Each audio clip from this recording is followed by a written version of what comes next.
આ રાજકોટ ગ્રામ્ય જિલ્લાના સાયબર પોલીસ સ્ટેશનમાં ચાલતી એક જો 1500 કરોડથી વધારાનું એ લોકો સાયબર અને જીએસટીના કૌભાંડના અકાઉન્ટ્સમાં ટ્રાન્ઝેક્શન હતા. આ તપાસ દરમિયાન 16 આરોપીને પકડવામાં આવ્યો છે. આમાં અમારા સાયબર પોલીસ સ્ટેશનના પીઆઈ રવિ ગૌતમ સાહેબ અને પીએસઆઈ એન કામળિયા સાહેબ આ કેસમાં મહેનત કરીને મનીષ ખોડીદાસ ચોલેરા આ મૂળ અમરેલીનો રહેવાસી છે. એના અકાઉન્ટમાં આશરે 80 કરોડનું ટ્રાન્ઝેક્શન થયેલો છે અને 7 જેટલા અકાઉન્ટ છે એના યુઝ થયા છે. અને એની પાસે શિવ કોર્પોરેશન નામની પેઢી, હનુમંત ટ્રેડિંગ નામની પેઢી, Vraj enterprises, Sankalp traders, quality agri, Shri Vallabh traders, Radha Raman enterprises એટલી પેઢીઓએ 7 પેઢીઓએ બનાવી હતી અને એનો આ કૌભાંડમાં એ લોકો યુઝ કર્યો હતો. હાલ સુધીમાં ટોટલ 46 જેટલા બેંક એકાઉન્ટની તપાસ આમાં ચાલી રહી છે. અમે લોકો નામદાર સરકારને રિક્વેસ્ટ કરીને આમાં સીએની નિમણૂક સીઆઈડી ક્રાઇમ મારફતે થઈ છે અને હાલ અહીંયા એક સીએ જો છે એ આ તમામ અકાઉન્ટ્સની ચકાસણી કરી રહ્યા છીએ. આમાંથી 250 જેટલા ટ્રાન્ઝેક્શન જો છે એના અમે ફર્ધર ડિટેલ માંગ્યા છે જે બેંક તરફથી આવવામાં બાકી છે. આ 16 આરોપીઓમાંથી તમામ આરોપીઓ જે છે જ્યુડિશિયલ કસ્ટડીમાં છે. હાલ કોઈને પણ બેલ મળી નથી અને આ કેસની તપાસ હાલ ચાલુ છે. ટોટલ 1930 ઉપર 219 જેટલી આમાં ફરિયાદો થઈ છે અને ગુજરાત પૈકી 21 ફરિયાદો છે જેમાંથી 2,94,00,000 રૂપિયાનો સાયબર ફ્રોડ આમાં રજીસ્ટર્ડ છે.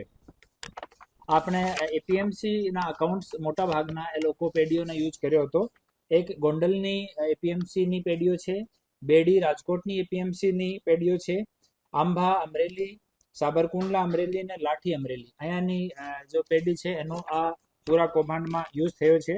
હાલ જો આરોપી પકડાયો છે મનીષ ખોડીદાસ ચોલેરા. આ મનીષ કમાણી અને વિવેક ભાલિયા આ બંને સાથે સંપર્કમાં હતો અને પોતાના અકાઉન્ટ આ કૌભાંડ માટે મની સર્ક્યુલેટ કરવા માટે એનો ઉપયોગ થયા હતા. આમાં એક મુખ્ય આરોપી જે છે હિરણ લિંબાસિયા પહેલાંથી જેલમાં છે. એની અમે લોકો ટ્રેવલ હિસ્ટ્રી જોઈ તો 1 વર્ષમાં 16 વખત વિદેશ યાત્રા કરી છે અને પોતાના સ્ટેટમેન્ટમાં પણ એ લોકો કીધું કે અહીંયાથી એ લોકો કિટ આપવા માટે દુબઈ અમુક સમયમાં જતા હતા.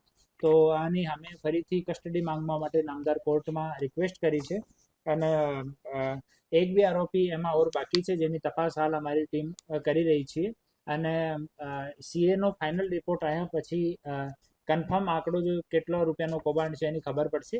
પણ 1500 કરોડનો વધારાનો કન્ફર્મ ટ્રાન્ઝેક્શન આ તમામ અકાઉન્ટ્સમાં થયો છે.